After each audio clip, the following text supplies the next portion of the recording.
to submit it to a magazine. And the people who read science fiction were a very distinct, small, separate group of people cut off from the general Berkeley intellectual community. There was no concourse between the science fiction people and the greater intellectual community, cultural community surrounding the university. I was in a curious position. I had read science fiction since I was 12 years old, and was really addicted to reading it. I mean, I just loved it. And I also was reading what the Berkeley intellectual community was reading, which would be like Proust, for example, and Joyce. Hey, DickHeads! Like a pink laser beam of truth beaming from Ohio and San Diego to your brain hole. We are your personal DickHeads. We have driven all over the Pacific Northwest to fix our Japanese typewriters, and we are here to talk about In Milton Lumky Territory. This surprisingly well-covered book, by meaning it has an actual cover compared to all those Mariner editions. Yeah, I think we probably all have the same edition of because it's hard to find any other edition. You're right. So we're going to be covering In Milton Lumky Territory this episode. I am David Agranoff. I am the author of People's Park, but I'm also the author of The Last Night to Kill Nazis, which is out nationally across the country. Professor Wilson, tell the folks who you are and what you do. My name is D. Harlan Wilson. I'm the author of various crowd pleasers that not many people read. Well, I read a lot of them. I have your J.G. Ballard book right here where I can touch it. Thank you. But yeah, one of your books is going to be my next shitter book. So that's if I'm somebody's shitter book, I'm happy. I like that. Yeah. Tell them who you are and what you do, Lair Bear. I'm Langhorne J. Tweed, and I do some things. Yeah. The man behind the technology on the show. So if you have any problems with the editing, I'm like the guy in the van that's on the computer. I'm almost in. Oh yeah, the hacker. I'm almost in with the fast typing. Yeah, that would be you. All right, so we're going to start with a wee bit of PKD news, but there was another article about Francis Lawrence adapting Vulcan's Hammer for film. Ah, awesome. My guess is that this is the director of Hunger Games, Constantine, I Am Legend, and he's been circling Vulcan's Hammer for a couple years as a project, and my guess is that the last funding source fell through and they've got a new funding source. That's usually why these articles pop up again. So, and this is being co-produced with his production company and Electric Shepherd, Issa, Phil's daughter's production company. So, side note, a student of mine was in I Am Legend. Oh, really? One of the vampires. Oh, cool. Yeah, and I personally liked his Constantine, even though it poorly cast. Just the lead was poorly cast. Yeah. Every other casting decision was amazing. Yeah. I mean, truly amazing. Like the people they got for those roles were Peter Stormare and Tilda Swinton. Yeah. Gavin Ross is in that too, wasn't he? The Bush frontman. Was he? Yeah. I'm not so sure about that. I still absolutely, dude. Hey, is the Constantine series any good, you guys? Have you seen that? What movie? The Constantine series. Isn't there a it's really true to the show. Yeah, if you took the comic. If you took the guy Matt Ryan who played Constantine in the series and put him in the movie, it would be incredible. Yeah. Like if you could somehow he also does the voice of Constantine in the DC movies. Yeah. animated movie. So Yeah. The Constantine series is not bad. It's that's my it can't favorite go as comic hard. book. It can't Yeah. go as hard as the comic book, but Yeah. he The does Constantine. smoke. So Yeah. The Constantine uh this comic book series is my favorite comic book series of all time. So not a I'm bad choice. I have, mixed feelings on that, but anyways, so Francis Lawrence is doing Vulcan's Hammer. So that we have hopefully will, it could fall through again, and it was another announcement. The other thing that I saw that was interesting, it's behind a paywall, so I wasn't able to read it. But the Sunday Times recently did an article about Ubik, The New and York Times or the the Sunday Times website. I don't know what that Oh, means. okay. That's a website on its own. Okay. Yeah. And it's behind a paywall, but it had an interesting looking article about Ubik and predicting the future of capitalism, which I hope to. It's called Rereading Ubik. On It's the Sunday Times of the UK. Sorry. Oh, okay. Yeah. Huh. Shall we jump right into Milton Lumky Territory? Sure. Okay. So Milton Lumky Territory was written in August and September of 1958. It was turned into SMLA on October 8th, 1958. It was written after Time Out of Joint and before Dr. Futurity. So an interesting little run there. I would say Time Out of Joint is definitely the best of Oh yeah, yeah. those three. But it was not published until the year 1985. David, what was happening in 1985 and 54, 58. 58? That's what I meant to Yes. say. Yes. So that's one of the things that's different about doing these mainstream novels is we have to talk about the difference between when it was written and when it was published.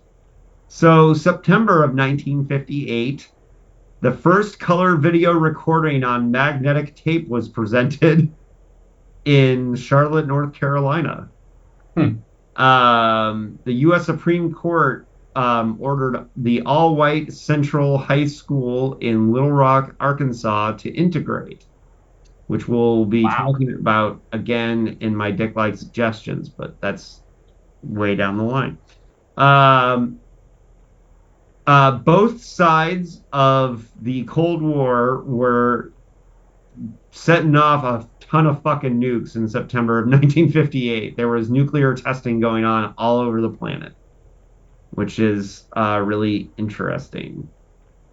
And I'm going to butcher this, but the number one song in the country was Demonico Madaguno. It's an Italian singer with Volare, Bingo? Domingo Mondago, I don't know. This is the first song to chart on the UK for an Italian singer, and it was the third place song in the 1958 Eurovision contest. It was very popular in the United States. It was the number one song for the entire month. I listened to it. It's a pretty little jazzy number.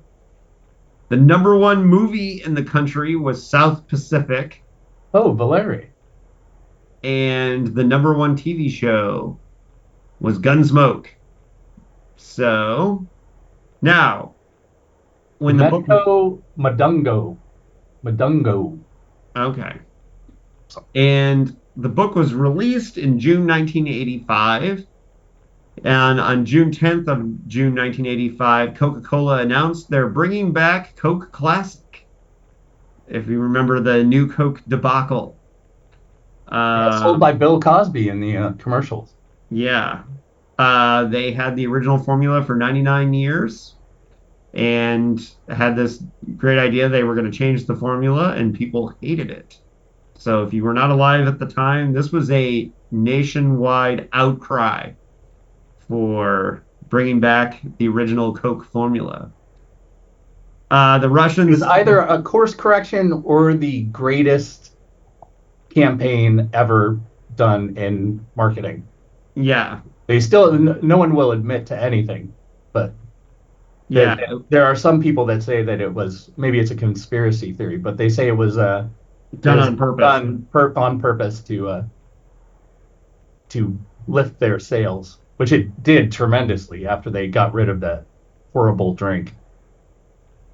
Yeah, and the USSR sent speaking of course corrections, the Vega 2 uh, spacecraft passed Halley's Comet on its way to Venus, and it lasted like 2 minutes on the surface of Venus before it fried.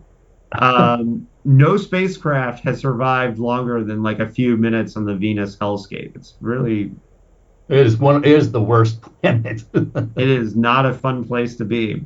And NASA sent Discovery 5 or had Discovery 5 return to Earth in that month. So Discovery was on its fifth space shuttle mission. Now, Now, Halley's Comet was in '86, right? Is that when it? Challenger was 86, yes. No, Halley's Comet. Oh yeah. So they sent the Vega. But when did it pass Earth? When did we see it? Do you know? No, I think it was 85. Was it what? I thought it was an even number. But Because there were all those comet movies like I will tell you this: I never looked up that year. okay. I didn't see Halley's Comet. So this is where we really see the difference. Is the number one song was "Everybody Wants to Rule the World" by Tears for Fears. The number one TV show was The Cosby Show, and very different from South Pacific. The number one 1986. yeah, the number one movie was Rambo: First Blood Part 2. And I want to give everybody a little piece of sci-fi trivia for Rambo: First Blood Part 2. Well, a couple things. One, the script was co-written by James Cameron, which is interesting. A lot of people don't realize that. But the guy Murdoch, when Rambo gets sent on the mission by the guy Murdoch, and he comes back and he's like Murdoch. The guy who plays Murdoch was one of the hippies in the hippie episode "Way to Eden" of Star Trek: The Original Series. And once you see pictures of him then and between the two, it will mess with your mind. That guy, wasn't that guy a pretty prominent character actor? Yeah, he was all over the place, Yeah. but he was the guy playing the weird guitar in Star Trek, and they called everybody they call everybody Herberts. Yeah, it's one of the truly worst episodes of Star Trek, which by the way started as a script or a script treatment by DC Fontana, which James Cameron. Yeah. Which was totally different and much better, and was all folks like McCoy's daughter was one of the hippies, and they didn't do that. They ended up making it like Chekhov's ex-girlfriend or something, and it was far less interesting. So don't rewrite DC Fontana. That's the message. And she had already left the show, so couldn't do anything about it. So, yeah, that's everything I have on the. Oh, it's Charles Napier. Oh, wow. Yeah, the guy. Yeah, Charles Napier's been in everything. Yeah. And so it's funny because Murdoch's like this kind of tough, gruff, CIA guy, and then, the ultimate Herbert. So it's quite an evolution from Star Trek to right. Rainbow First Blood Part 2. And I am interested. What are the opinions on Rambo First Blood Part 2? I am pro Rambo First Blood Part 2. Oh, I can't stand it. I think it's one of the dumbest things ever made. Now, I am pro Rambo 1 and Rambo 2. Yes, that was an important film to me when I was in 8th grade, I think, when it came out. Yeah. Yeah, I am pro this. So First Blood is an actually good movie, whereas First Blood Part 2 is a ridiculous fun movie. Yeah, So, it's a cartoon. yeah. And for that, it is almost a satire of, I I think it's a satire of First Blood. in many ways, yeah. Yeah. And And I am super pro and think that Rambo No 3, eggheads. It's just a shit movie. Rambo 3 is almost unwatchable, and I think Rambo, the fourth, the comeback one, is an absolutely amazing movie. Quality movie. Yeah. Truly great movie, and a truly great performance by Stallone. Wait, which one? The one from? The one from 2009, I think it was. Okay, right. Yeah. And that was a good movie. Yeah. And you know who loved that movie was David Morrell, who wrote First Blood. Yeah, he actually really appreciated that one. The one he did after that was awful and unfortunate because he Last did. Blood? Yeah. So Is that what it Rambo was? 5, no go. You know, I only watched about 20 minutes of that, and I was like, I feel too badly watching this. It's yeah. Yeah, I went to the theater, Would've depressed unfortunately. me. Yeah, so that's the Rambo cast. So that's our feeling on the bow. I am generally pro bow, and everyone should read David Morrell's original novel. It's great. And I think First Blood Part 2 was the movie that really made Stallone a piece of crap for a long time. All he did was shit for a long time after that, when he had done, Academy Award worthy movies and won awards. So he did Cobra before that and stuff like that, but he was still considered a serious actor at that point. And then he did that, and it was like, oh, he's a meathead. Got it. I want to say that that was when the spectacle of meatheadery, right there in the middle of the 80s, with Schwarzenegger and Van Damme and all those guys. That was really, and under Reagan's presidency, that was like a counter, that sort of cartoon masculinity, Yeah. So let's get into Milton Lumky Territory. Hey, let me link up. Let me segue based upon. Let me see if I can get this straight. This will be good. This will be good. In First Blood, Brian Dennehy is there, right? He plays the main cop, I think, or the Good actor. he's the one who initially gives Stallone shit. He did a great one-man performance of Death of a Salesman. That was very much. Did you see that, Lair? No, he did a one man production. Or not one man. Okay, he starred in. No, it was a production where he's starred in. big. Yeah. I sort of see him Okay. as one man, or saw him. Rest in peace. But it was Dustin Hoffman's performance for so many years was iconic, and he was kind of his was very different, as you can imagine, just in terms of his physical stature and the way he delivered the content. Yeah. Milton Lumky for me is a version of Death of a Salesman, right? I mean, he like is the Willie Brian Dennehy Bowman. sort of. Yeah, that makes sense. Yeah. So there's your segue. Take it away. Yeah, he would make a great Milton Lumky, actually, Brian Dennehy, in that pocket. It would be amazing. So let's get into what PKD said. Big D. We have the author's foreword, which is like one of the two quotes that we really have from Phil about this one. And take it away. Sure. Yeah, they foregrounded this right in the beginning. Little blurb. This is actually a very funny book and a good one, too. And that the funny things that happen to real people who come alive. The ending is a happy one. What more can authors say? Can an author say? What more can he give? Is he being facetious there or something? Or is he like preemptively saying this this He book's has to be. good? What do you want from it? It has to be tongue in cheek, right? I would think, yeah.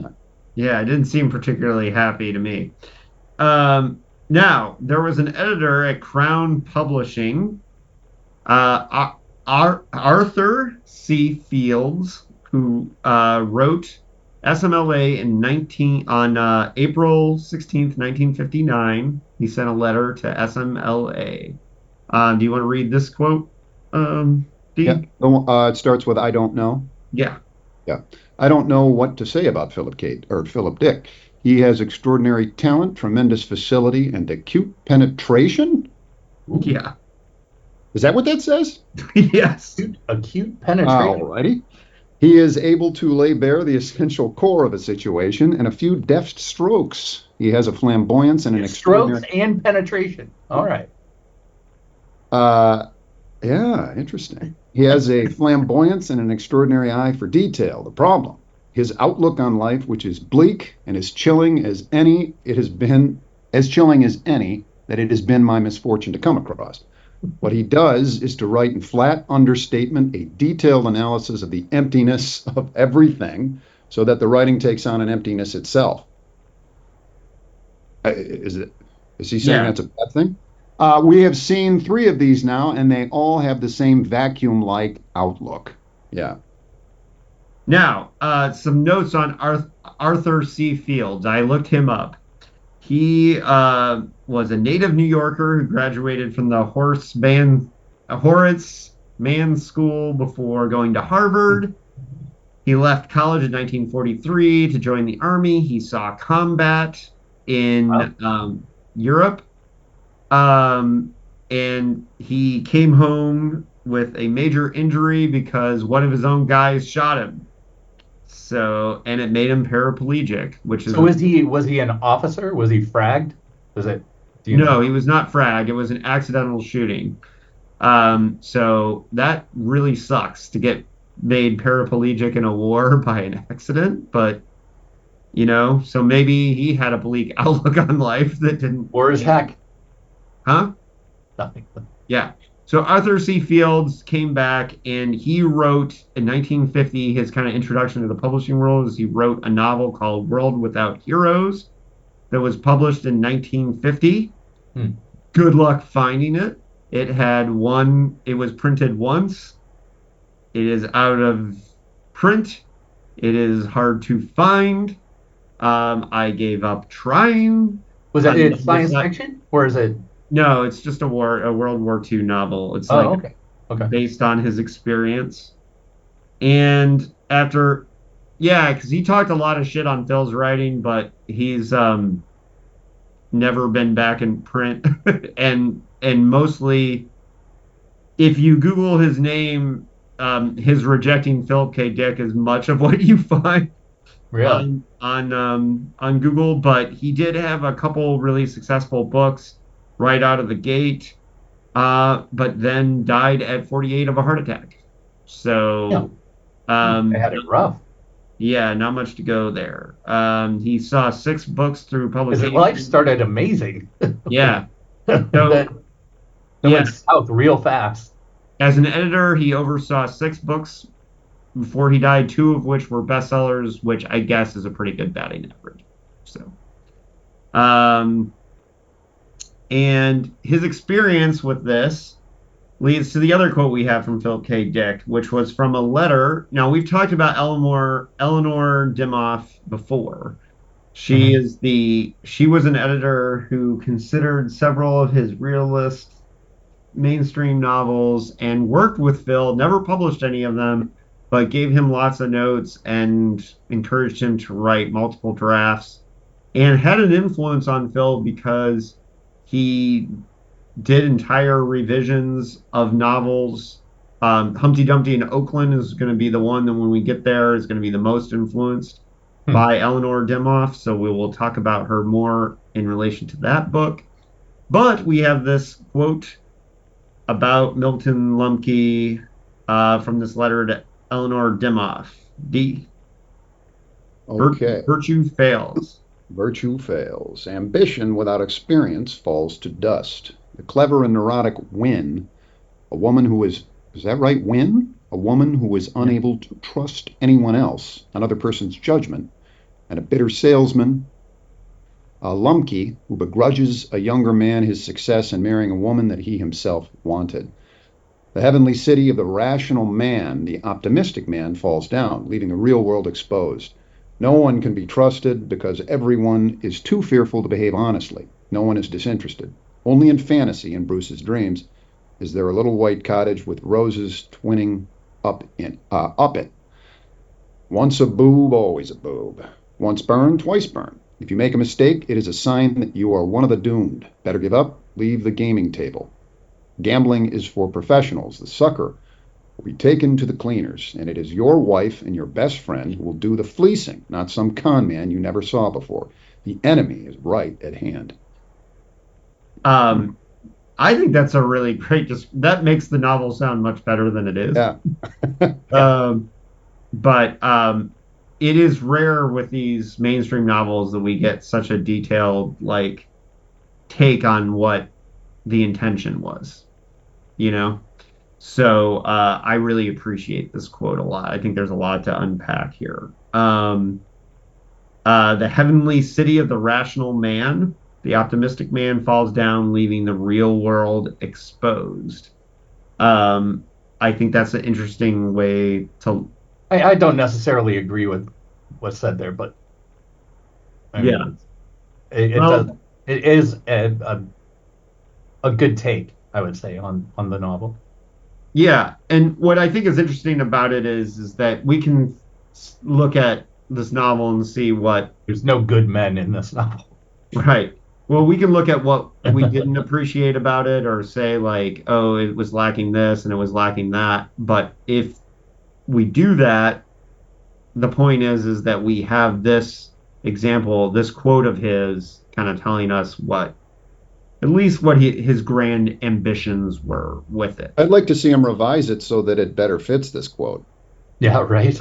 Yeah. Actually, I was thinking that the whole time. Was Yeah. a couple of revisions, and this would probably be a good book. Yeah. It's a good frame. Well, and it's interesting because I think what he was fishing for here with this letter to Eleanor Dimoff, who he had already like made revisions for George Stavros, the novel that became Humpty Dumpty in Oakland. So I think he was looking for Eleanor to say, here's what can make this novel better, Phil, and go do it. Because I think he felt like he got really good advice from her on George Stavros, and that we definitely know that he completely rewrote that novel, gutted a great amount of the length because of what she said, and ended up with a completely different novel, the Humpty Dumpty in Oakland. So I think he was probably looking for those things. And yeah, so that's all we really have. These mainstream novels, we don't have a lot of quotes because we, mostly have, Phil didn't say much about them because mostly they were in his trunk. And They never got published when he was live, so. yeah, and there's the famous story about that Gil told in his class last week about the first time Ray Nelson was like, he told Ray Nelson that he had all these manuscripts for these mainstream novels that he had written in the previous decade. And then Ray Nelson was like, oh, can I read them? And he was like, fucking please take them. Just get them out of here. He was like over it. And so it's interesting because, if 1958 Phil like had any idea that three Nimrods would be like on a computer, like talking across vast distances about in Milton Lumky, that would be pretty interesting to him, I'm sure.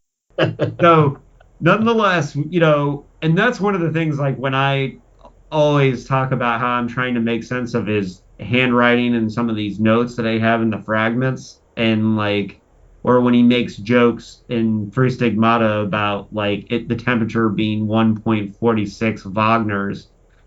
I don't think he ever expected that, 60 years in the future, somebody would be like trying to figure out what the fuck was the joke about the 1.62 Wagners, And I think, the deep analysis that we're going to be doing of the Milton Lumky Territory is kind of funny because this is clearly more so than the last two that we've done, but this is very clearly a first draft, in my opinion. No, I agree with that. I think Puttering was much better, Closer to finished. Yes. Also, I think that Paul Williams probably put some energy in the estate into cleaning up puttering and getting it ready a little bit more than in Milton Lumky. I can't prove that, but it seems to me like, and he put more energy into promoting puttering, saying that he thought it was an important piece of work.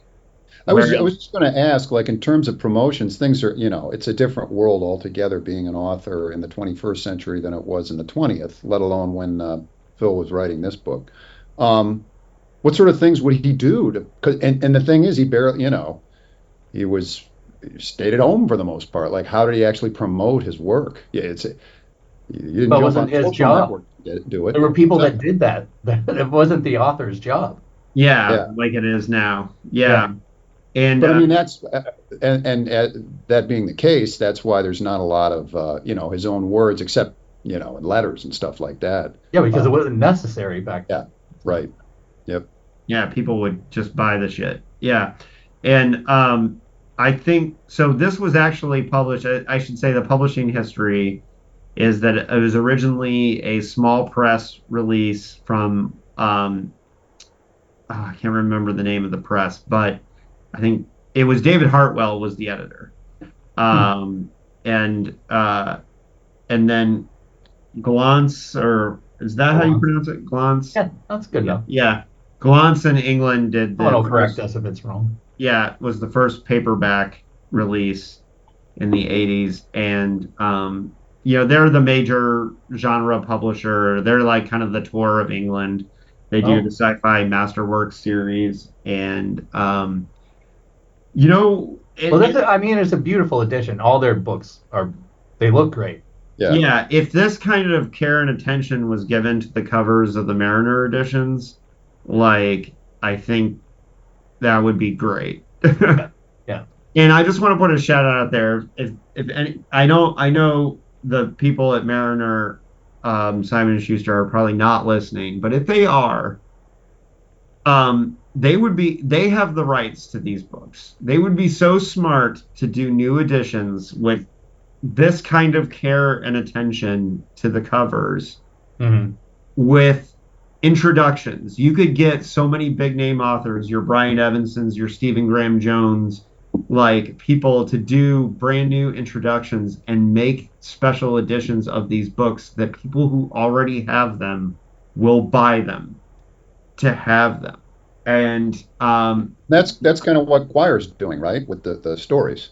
yeah, which the ones are in public domain. Yeah. But if the people who own the rights were doing this with the novels, doing bonus features, study guides, like bonus articles, because these are short books. So if you had like bonus articles by academics that were in the back, and I'm not just saying this because we are PKD academics, but if you had that, you made these special editions that were worthy of people going out and buying them, you'd sell a fuck of a lot more than Man in the High Castle that just has red on the cover, which is the but yeah, so anyways, so we're ready for the story. You know what that means. Oh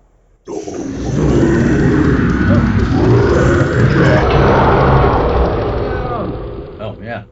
Yeah. I don't have to do as much now that you made an actual sounder. So, Larry, tell the people what the story is, and I'll go pee. All right, cool, great. We open in a cafe, like a diner, where a grumpy old man and his son are running the place. It's sort of a five and dime cafe thing, where they have drugstore products and comic books and sort of a mishmash of everything. I guess this was more popular in the 50s than it was now. You want to take a stab at that guy's name, pronouncing that? I can't do it. It's not on my list, but it's like Hogio Pian or something. Yeah. What's it? Let me find an example. No, there's actually, so there was a store very much like that. It's a rural thing, right? Yeah. Right down the street from where I live. That still exists, kind of. Hagopian. is how I've pronounced it. Yeah, that sounds better than me. Hagopian. I don't know. Really. So, I mean, we had the Ace Hardware trading posts in upstate New York. Mhm. But they didn't really have everything, but they were close. I guess the closest thing you would have to that sort of, everything in one place Yeah. sort of general store. But they didn't have a diner. That's the other bit. Was it a diner? Or am I making that up? He had food, right? Anyway, Hagopian Hagopians. had a general store called Benjamin Franklin's. Oh yeah, I remember Benjamin Franklin somewhere. Yeah. I don't know hung if that was around on the till East like Coast or the the Midwest. late 80s. So Hagopian's running his place. This dude comes in looking kind of shady, sort of getting a magazine or something, and goes up to the counter, and Hagopian recognizes him as Skip Stevens, a ne'er-do-well from a childhood ne'er-do-well that had sat not buying anything in his store and read his comic books, and so they had problems. But Skip, or Bruce, as he's come to be known, wants to buy condoms, and so there's a big deal about condoms, and oh my God, contraceptives! It's America. No one is, no one is okay with sex. Oh my God, look at that. So Hey, I think that's a pretty scary thing for a teenager to do in any he area. wasn't a teenager. He's 24. That's true. But that's because of personal reasons. Anyway, he's going to see this chick on the way to a warehouse to pick up some shit for his job, and he's hoping to get laid, as people do. They hope to get laid by people they've had previous relations with. And he, even though he hasn't seen her in about a year, he is going to her house out of the blue without announcing himself. And when he gets there, she has a bunch of people there, basically having a little get-together party. And this girl's name is Peg. Peg. So he goes to see her. The condom falls out of his pocket, and he's like, "Oh my God, look at what I did, and I better get the hell out of here." But before he can leave, he meets this woman, Susan, who looks familiar to him. And so he's like, "Well, maybe I should hang out a little bit with her." So he does, but then he still has to leave, so he gets the hell out of there. And then realizes that he left his coat because he was so embarrassed. He comes back, breaks into the place, because that's what you do when you leave your coat somewhere. You break in. Realizes that he's not the only one there. Susan is still there. He talks to her even more, as this whole thing with her conversation while she drinks some stuff. She doesn't feel well, blah blah blah, which is a common theme between both of them. Is that basically from this point until about halfway through the book, it's a real neurotic fever dream between the two of them, when they are both totally inadequate at dealing with people and the world. They have no tools to deal with anything other than their tiny little narrow scope of what their life should be. He can deal with his job. She can deal with her kid, but she can't deal with anything outside of that. He can't deal with anything outside his job, and they're absolute wrecks in any aspect outside of that.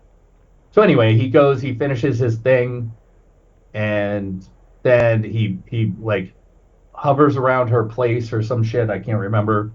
Oh yeah, he hovers around her house somehow, like, and then I don't remember how, and then goes and says, "Oh, I'm gonna just go see her for the hell of it," and goes to her backyard, and he's like, "Hey, I was just stalking you and decided I'd say hello."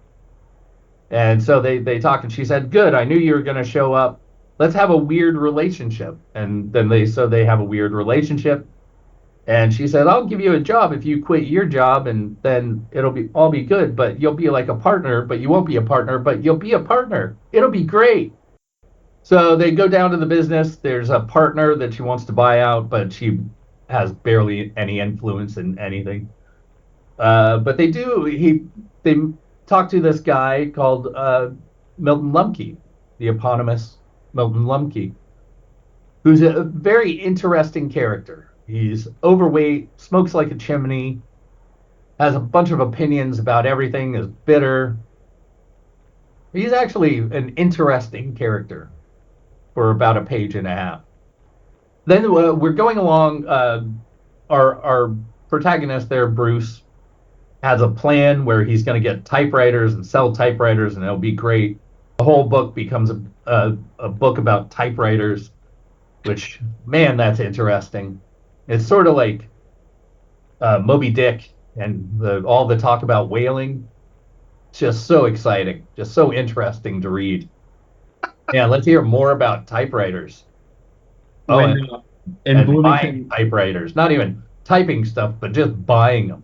It'll be great. This will be interesting. So Bruce has this plan. He's going to get these typewriters that Lumky told him about, and then they're going to sell these typewriters. Bam, bang, boom, successful business. So he's trying to figure out where he can get these typewriters without using the lead that Lumky gave him for some reason. He's on a fact-finding mission down to San Francisco, and then crosses over to Reno, talks to his old boss about some junk. And his boss is like, hey, don't do the typewriter thing. It's pretty stupid. And then, so he's like, yeah, okay, I'll not listen to you because you're probably smarter than me, but I've got this plan and I'm going to do it. Plus, I'm probably a sociopath. Probably. Even though it's not clear that he's a sociopath, but it's pretty fucking clear that he's a sociopath. So dude's like, all right, I'm going to go see Lumky again and get that deal going. So he goes to some fucked up town in Pocatello, probably, because it's Idaho. And he goes there to find Lumky, but he doesn't try to find Lumky in a natural way, like calling people and seeing where he's at, or calling Lumky maybe even. What he does is he stalks the town looking for his car, because he has an identifiable car, a BMW or Mercedes. It's a Mercedes, right? So he's looking for this car, and eventually he finds it after a day and a half. And after going to where Lumky is supposed to be and finding out he's not there, and they might be sick, finds out Lumky is sick. He has some kind of kidney issue, but he's still trying to drive this deal home, and Lumky's a bit nuts when he gets sick. So even though his stupid girlfriend that he meets, blah, blah, blah, whatever, I don't care. And then he's like, oh, man. Lumky's like, oh, yeah, I'll totally go there with you. And then halfway there, he's like, you're an asshole, dude. I hate you because you married that chick that I liked, but I'll also give you $500 because I like you both, and it's a gift. And, oh, but I'm sick and I can't go, so why don't you go ahead and go to Seattle by yourself, and it'll be great. You'll get the typewriters. You'll be world famous for your typewriter buying skills, and everything will go great for you. So he goes, he gets the typewriters. He's like, yeah, he does everything you would think you need to do to find out that typewriters are good to sell. And he even inspects the shit out of them too, right? Yeah, he does almost everything you would do, right? Other than look at the fucking thing and be like, oh man, we don't use that symbol. So he gets the 60 typewriters. He goes back home to Susan, who, in the meantime, they got married, and that's part of that neurotic mess business from earlier. And he goes to sleep after this week and a half, whatever it is, 2 weeks of driving around, doing nothing, being sad, being happy, but not in a natural way. She checks out the typewriter, says, hey, they have a Spanish keyboard. So you fucked us. You done fucked us, husband of mine. and we're fucked now. I have to sell the business, blah blah blah, because I can't handle anything outside of taking care of my child. Even though we're not going to really talk about my child at all throughout this whole book, except for one scene where Lumky treats her like a person. And so he's like, no, I got a plan. There's plans. So I've got all kinds of plans. And she's like, yeah, the plan is sell those fucking things, tell the people what they are, and then sell them. Who cares if we take a loss and then we're selling the business? And he's like, no, this will work out because I'm desperate to have some kind of self-esteem through selling typewriters. My self-esteem is locked into this selling typewriters thing. And she's like, no, we're going to sell him. So eventually she sells him from underneath him. And he's like, well, you bitch, I'm leaving because everybody was right about me. I don't have a soul. And then he's in some kind of rooming house by himself where everyone said he would inevitably be by himself, like leaving everyone behind because he regards business as more important than people. And he has a dream of a very sad future where he's happy. Then the end. Yeah, Milton. I like how it ends because I just reread the ending. In that last paragraph, his quote unquote happiness, and the word he even uses the word happy, comes from like media stuff. Like they're sitting there watching the TV, right? That's what he's in the fold of the media at the end there, and it's like, an argument could be for it. Yeah. Yeah, he heard his wife. Actually, you know how I hate codas and all that stuff, right? Yeah, I hate his long, drawn out codas, PKDs. This one I liked. Yeah. I thought it was the only time it had value, like an actual value to the story. Like it's the only time we get insight into this guy's actual character. Because it kind of ends. Oh, go ahead, Dave. The last line is, he heard his wife in the kitchen and he was aware of the child beside him, and that brought him happiness. And then there's the whole, she says to him, well, you could have been out on the road, like sleeping around doing things, and you chose not to, and that means a lot to me. It's fine. Okay, that's the end of the book. We're done, right? No, just kidding. What I was struck with while you were doing that is I kept looking at the cover and the detail on the cover. Great. And I want to talk a little bit about that before we get into things like the picture of the class of 1944 there, the two different keys for the Mercury and the Mercedes. Yeah. Bruce's the pupil, the subject is math, and the I love teacher, which is hilarious. Right. And yeah, the detail on here is pretty incredible. Like it's so specific to the novel. It's like somebody read the book. This is what you want to see in a cover, is references to the novel that you don't get when you see the cover. Yeah. But the cover is interesting unto itself. But once you read the book, you're like, oh, all this shit makes sense. Yeah. And it's not some random fucking picture of mountains or some bullshit. Yeah, and it's amazing because it is really like someone read the book. Instead of like I'll give you a good example. I'm a huge Terry Pratchett fan, and right. his covers that he had done by this certain artist Kirby. I can't remember his first name, but his last name is Kirby. I have one of his. I don't know if you can see it, but I have one of his covers up on my wall back there. These covers have so much detail in them and so much action, and you don't know what any of it means, but you're drawn to these basically works of art.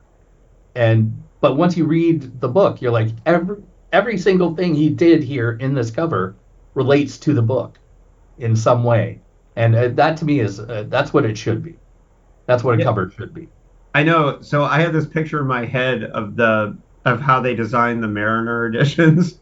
They have like some blind mentally deranged like cover artist in a basement with a blindfold on, and they're like they With a open whip. the hatch Make the and cover. The throw the thing is, manuscript in, and they're like, "Man in the High Castle, design a cover," and they're like, "Ah." I don't even think they tell him the title. Yeah, and then Make a cover.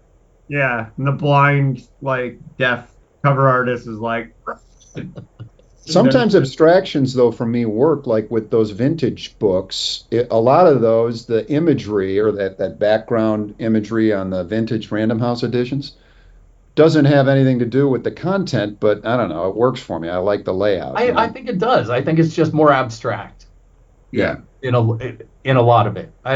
Maybe I'm wrong about that in some of yeah, them. and the I think vintage, some of them do, but it doesn't have the specificity of like, No, not like this. Not like this. yeah, And I'm not saying every book has to have this kind of sure.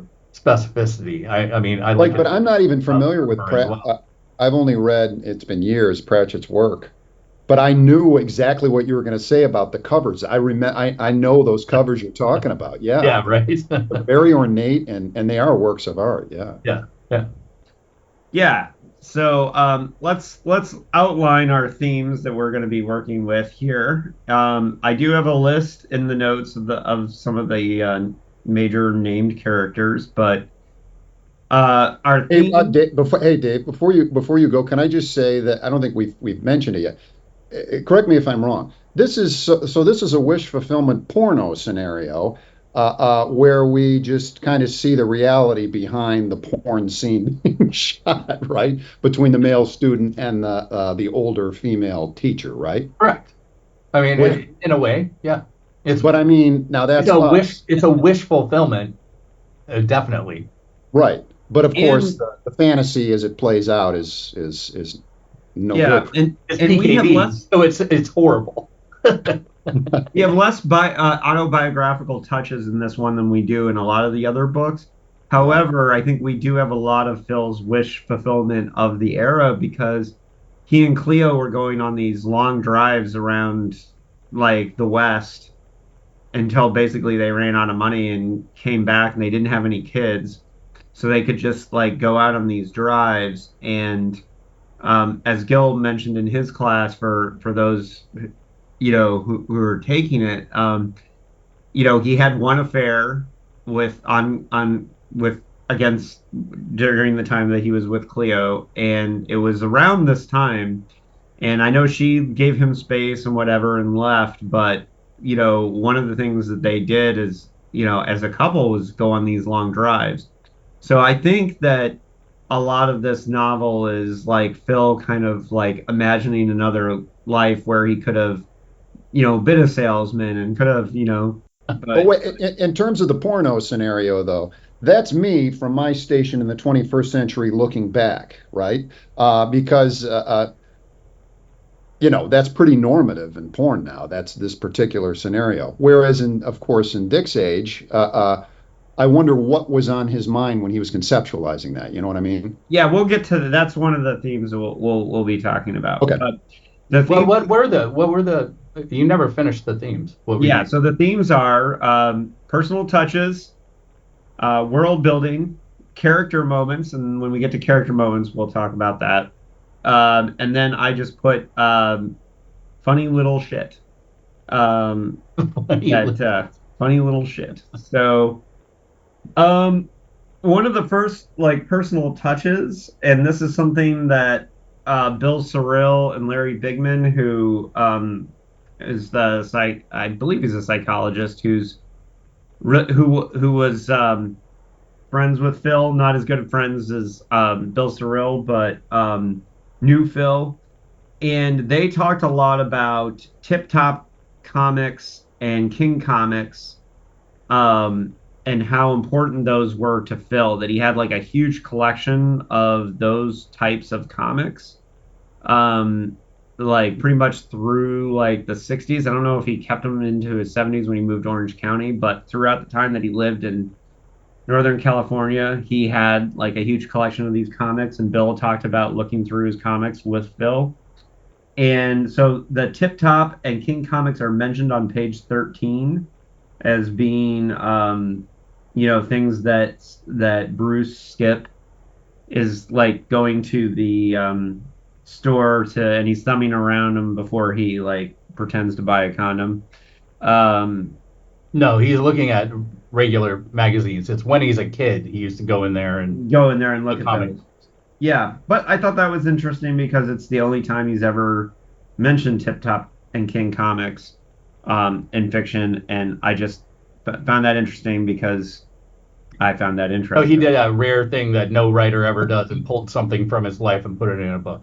No, but I'm just saying it's like a time. It's interesting to me. But because it's Phil, it's interesting. Yeah. So one of the things I like, uh,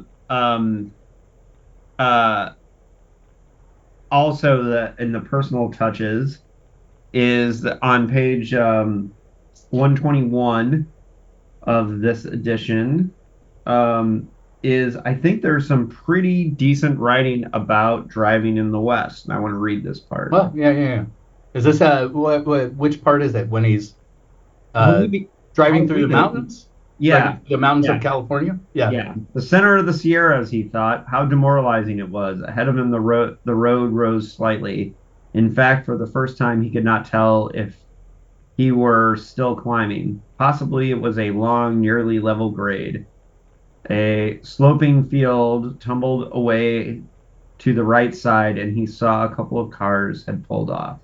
The summit, he decided. Suddenly he discovered that he was stiff and cold and he needed to go to the bathroom. He coasted the car from the road onto the wide dirt shoulder, shut off the motor, and parked. I like all this kind of like detail about the trips and the driving and because some of the infrastructure for the rest areas and that these places were a little bit more remote back then than they are now. So some of these details about traveling in the West, and here But they didn't have rest areas. Yeah, exactly. The mountains were quiet, no wind, no voices, and for him a sense of expanse. Opening the door, he stepped unsteadily out. What time was it? 7:30 a.m. He was here by himself. What a desolate place. A car shot by along the road, its tires making a furious racket. Cramped through his muscles, he lurched, his hands in his pockets, feeling lousy. This, to me, is there's some really good writing in here about these parts. That road trip in particular, when he's going down from Oregon through California and over to Nevada, is absolutely true. I mean, Yeah. having driven those roads many times, it's he's got it very accurate about the way it's lonely going into Nevada and stuff like that. It's great. Yeah, and I think what's cool is that he's writing very well because he has the experience of doing those trips with Cleo, but he didn't do them alone. So he's doing a great job of imagining what it would be like to be a salesman, like going out and doing that by themselves. And but it is like some personal touch and some. But it also doesn't make sense because this kid starts out like he loves the road. He loves being out on the road, and all of a sudden he hates it, and it's because of a woman. That's why he hates it now. Well, because he has a chance to be with this lady he always had feelings for and to have a home life, I guess. But he's pretty young. I mean, this is only a 24-year-old kid too. Yeah. Oh, I mean, that's pretty young. When I was 24, I could barely put my pants on. Yeah. We're all glad you learned. That's the first time I drove from San Diego to Seattle. Say that again, Larry. When I was 24, it was the first time I drove from San Diego to Seattle. Oh yeah. Yeah. And for the record, Professor Wilson did learn how to put on his pants. Just barely. So don't be afraid to come see him at the PKD festival. He will. You're not even a fully formed adult at 24. So yeah. No, although people did used to mature earlier. No, they didn't. Not physically. Their body does. Your brain not physically. Fully form until you're 25, 26. I don't know, if you look at college basketball videos from the 80s, they look like they're 70 years old compared to like now. It's That's very, because they don't I'm, moisturize. yeah, I'm serious. Just look at the difference between college basketball players in the 80s and like now. But maybe Yeah, that's my perception is they that, actually had to do things, yeah, just sit around and pamper themselves. yeah.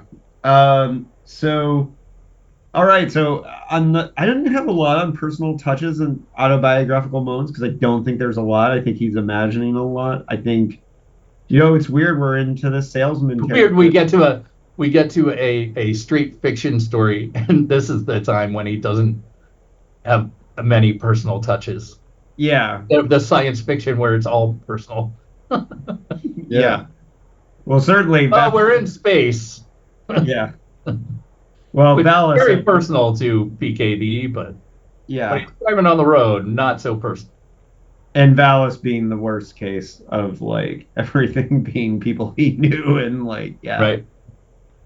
yeah. So And let's there's get into lots of the aliens. yeah, let's get into the world building. We already talked about this a little bit in the Terrible. well, in the story breakdown, but the world building of the discount store or the coming of the discount stores is an interesting Terrible. thing. Well, what's so terrible about it? There's nothing. What? Describe the store to me. Well, I'm talking about what I think is interesting is, and here I'll read. You're talking about world building. There's no world. It's just names of places. I would disagree with you in the sense Okay, that how do you disagree with me? I'll read it. Oh, God. Oh, hold on. I'm not asking you to read a quote. I'm saying, how do you feel about it? What are you saying? I'm going to read it and talk about it. So on page 12, to him, the big new discount houses seemed worse. They pretended to be American. They had neon signs and they advertised. They advertised and they had parking lots. And unless you knew what they were, they didn't look like supermarkets. I think the whole coming like threat of the discount stores is good world building. I think that the whole thing that he's setting up, Name a discount store well, in this style. in this style, well, I mean, what he's presupposing here are Targets and Walmarts and places like that. And Those aren't he's, discount stores. well, comparatively to Talking the, about dollar stores. well, yeah, you could look at it that way too. But what I'm saying is he's seen like these mass like stores that can buy in bulk and push out the mom and pop stores. And I think that whole coming threat thing is actually pretty well done in here. This did remind me a lot of where I live. I mean, I live in fucking Milton Lumky Territory, guys. Yeah. Sucks.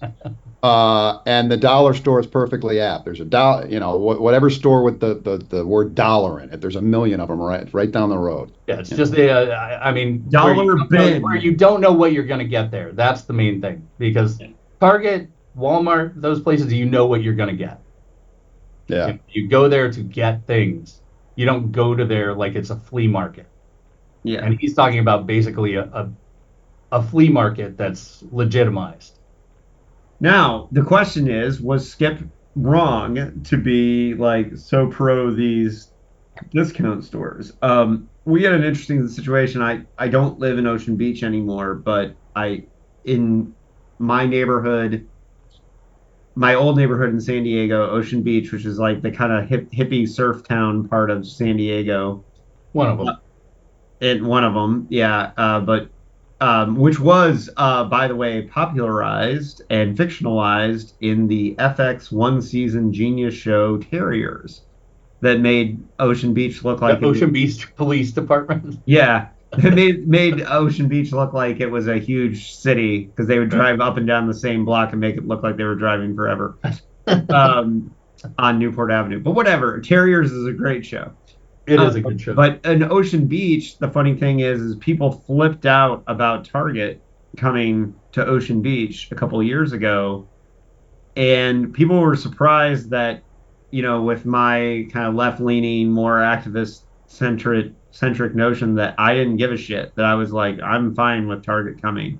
And the reason why is because we already had CVS, Rite Aid, Jack in the Box. Right. And it seems stupid to fight against the Target. One corporation when all the rest are there.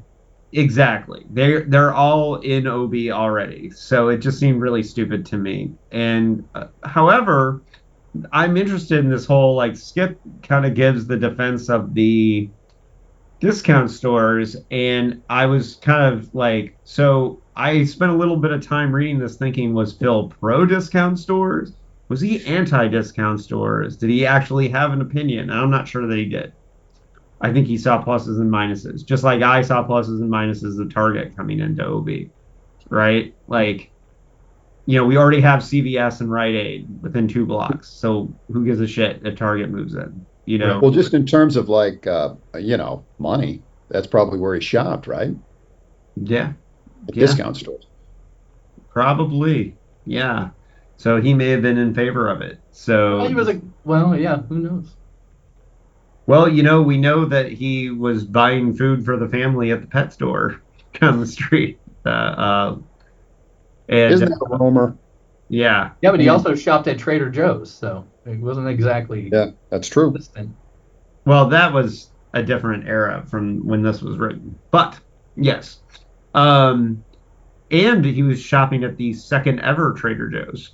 So, which is not really a fact anyone gives a shit about. But there you go. It's there.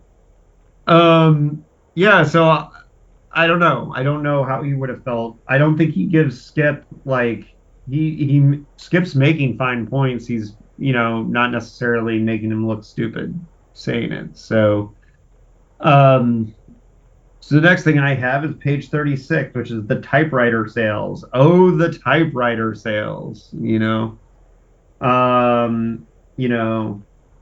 whole, okay, so the line on page 37, we carry a few lines of portables, no office or electrics. So they carried a very specific kind of typewriter, which is one of the reasons why he's like, yeah, like I can expand our business into portables, and electronics is kind of an important thing about what we're saying about typewriter sales. And yes, Larry, you were bored as hell by all the typewriter shit, right? Mm-hmm. Yeah. Okay. I thought some of the typewriter stuff was interesting, but the TV stuff was more interesting to me in puttering. Does that make sense? Sure. Because I think it's kind of similar thing. And I think what Phil's doing here is these everyman sales people that, he's kind of representing as, you have out in the science fiction world. Well, I mean, yes, in puttering, yes. But in this one, the dude he's talking about is a fucking lunatic. Who? He gets married like 2 days after meeting his teacher from the 5th grade or whatever, and they're both lunatics. He and Susan, the both of them. And by the way, you left out my favorite scene in your description when he goes to his parents' house and fucking yells at him. It says, "Give That's me, what I'm talking about. That's the neurotic assholes." part. Like everything they do is just insane. Every part of that whole relationship section is just it's just insanity. But see, that was my favorite part of the book. I liked when he that. berates his parents into giving him money. You like the chaos. And his dad is like, dude, it's fine. Like, if you love the girl, that's great. Like, he bullies them. They're just, I picture them sitting there on the couch. Yeah, kind of like, if you remember Clockwork Orange, Alex's parents, when he comes home from the prison. Yeah. And they're just kind of sitting there meek, right? Yeah. Well, I didn't see his dad as meek. I thought his dad was more like over it. His dad was like, yeah. They're certainly more passive than young Bruce. Than kowtowed, I would say. But it came out, though, doesn't it have to do with his Bruce was, Phil plays around with this a little bit, but I think it's confirmed in the end that he's a bully when he was in her class. It goes back and forth. Yeah. That's one of the problems is that You know, in the beginning, he portrays himself as like a full-on bully. But when he goes back, he's more meek and like sort of just does whatever she says. And Yeah. but Well, I'm and a then he little repeatedly confused as to says, what his personality was as a child. You know, maybe with the other teacher, he was a bully, and with her, she put him in his place so he couldn't bully or something like that. yeah, because he said she terrorized him, and I think he uses the word terrorize. But then she also says I have moments. he Oh, do you? terrorized her. Yeah. Do you? So That's on the list, Dave. yeah, page Okay. 36. He says, but it mean he could do something for her. That pleased him. Should it? He asked. Should I do something for a woman? Should I do something for her? A woman I feared, a young lady teacher who bawled me out, who humiliated me in front of the class. Perhaps he thought, I am re-entering the pattern: obedience, slavery, the inequality of childhood. He's Now very go dramatic. 20 pages past that, and he's talking. There's the talk about him trying to see the girls naked and Yeah. His doing people all the shit he did when he was a student. So all that's bullshit too. And that is on page 90 where he says, he's talking to her, where he's like basically reminded her who he was. And then angrily she said, which is funny, like they need angrily, obvious, see another edit would have been good. Oh yeah. I only taught your class for a trifle over a semester. And then he says, but I remembered you. And she says, I had no authority, absolutely none over you. After you got out of Garrett A. Hobart, why, I never even saw you again. And then he says, I delivered your goddamn newspaper, trembling with unhappiness now that he realized. Trembling with unhappiness. Yeah. Trembling. Unhappy. He's doing something. I don't know if it's effective. I guess it's not. He's doing something with memory and the fallibility of memory. I don't think he's doing it intentionally. Come on. You don't think? It's No. it's pretty persistent throughout the book. No, he's never consistent. I mean, that's his writing style, is not to be consistent. I saw it here more than in other books, just with like Skip trying to remember, but then Susan's constantly like problematizing his idea of himself as he was in her class, Well, and I'm sure you guys completely forgot certainly, about this, but on page 50, he had a brother for a page or two, and then he gives a lot of details about his brother Frank, who like just kind of is disappeared. Was better than him. Yeah, better than him. And which Susan says near the end, where she's talking about like when they're having that big fight, and she's like, your brother. I remember your brother won all the awards and was great and a super genius, and you're an idiot and stuff like that. And didn't she say he was like fat and ugly too when he was younger, something like that? Yeah. Yeah. Well, he says himself that he was a fat kid. So, okay. But she does mention it. Brother Frank is now living the good life in Cincinnati. So the good life in Cincinnati. Hey, if you live in Milton Lumky Territory, Cincinnati is the good life. That's right. He's working for a chemical company as a research chemist, according to page 50. That's actually a good little touch because it sort of taps, it means that Bruce is going to have some insecurities. Right. With the successful older brother. And he gives. Yeah, I mean, that is one of the good things, is that insecurity definitely comes through.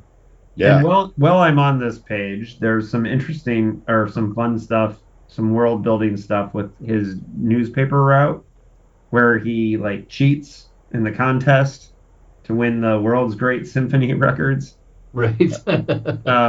Which is like, imagine a kid like cheating the system to get great symphony records, which is, Hell yeah. Yeah, Taking it to the man. kind of a Phil thing. Yeah, yeah. I got some dope ass symphonies on my. Yeah, Unlabeled symphony records. yeah. And then you got to have records for collection when you're beatboxing and emceeing.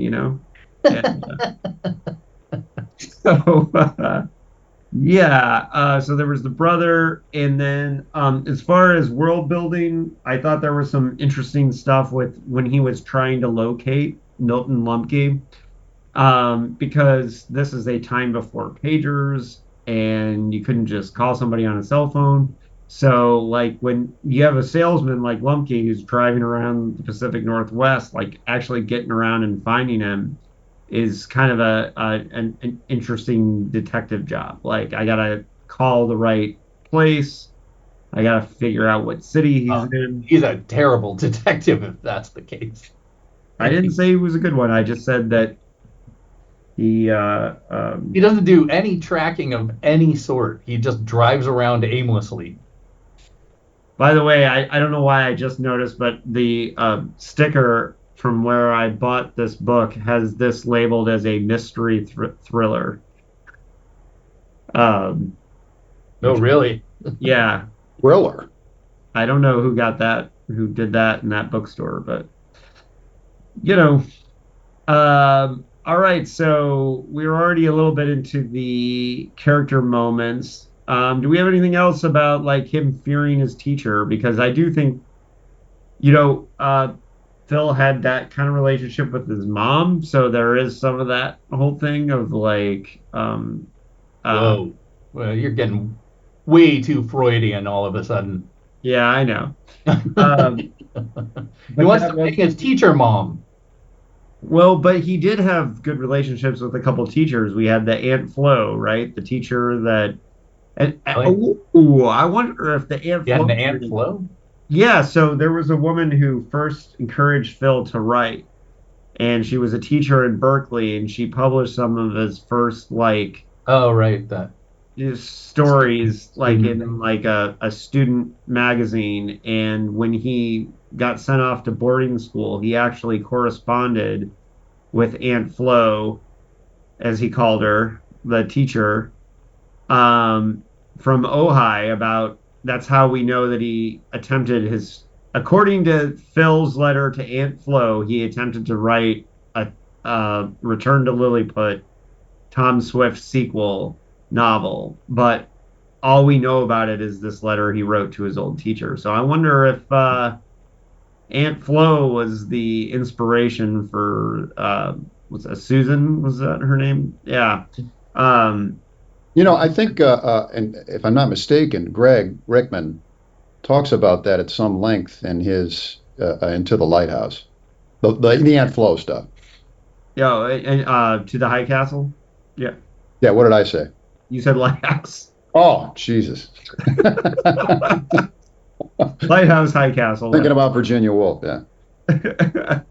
Yeah, I think so. And the whole Ant Flow was very important for his like confidence as trying to be a young writer. So maybe I didn't think about Ant Flow when I was doing the notes, but Hmm.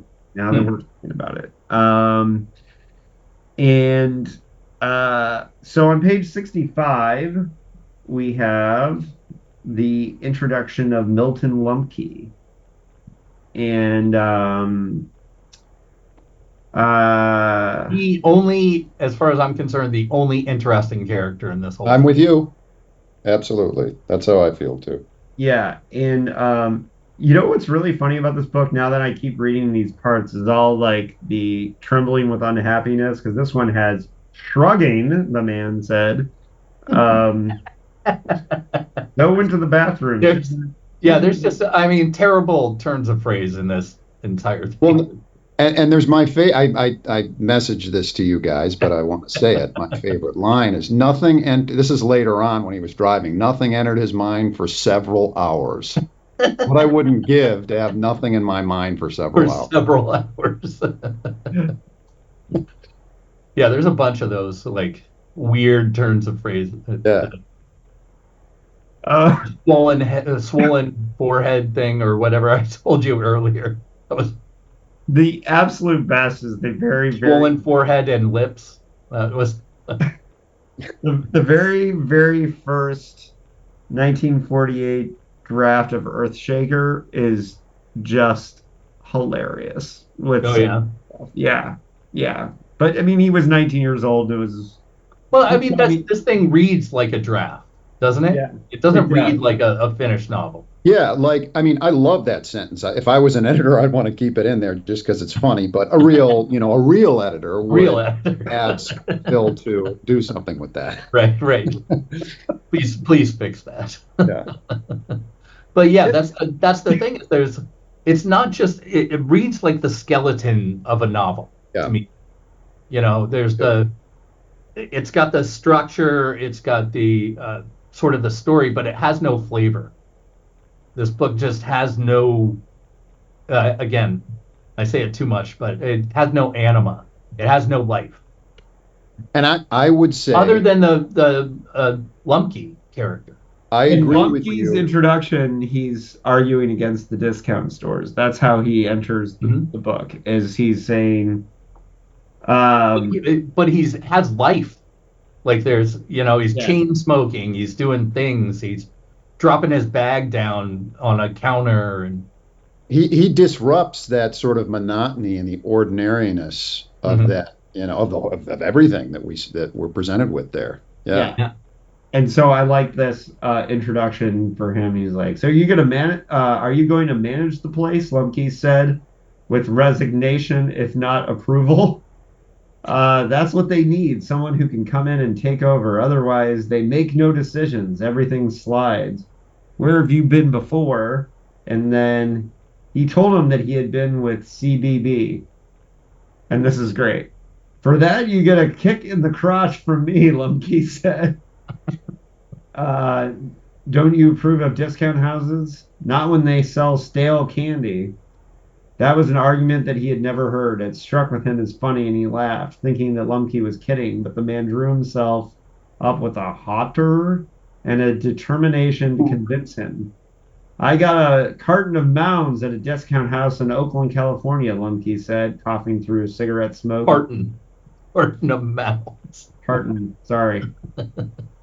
No, you didn't say anything wrong. It's just so many. Like, Yeah, a carton of, yeah.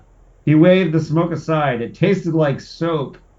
They must have found some leftover stock from old World War II PXs. It's not like that. It's your word against mine, Lumke says.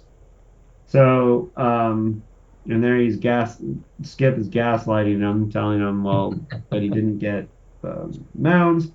Yeah, and then they get into the next page. We're getting into actual prices for their typewriters. And one, he says, ideal Easter gift, which I just want to point out because today is Easter when we're That's recording. right. oh yeah. So apparently a typewriter is an ideal Easter gift. Who knew? Right? Right. Were you given a typewriter today? I wasn't. And then on the next page, he also says, and I think this is important.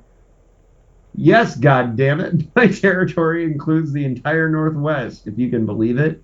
I've been living up in Oregon. That means too much driving. So now I'm living here in Idaho, sort of in the middle. I go from Portland down to Klamath Falls.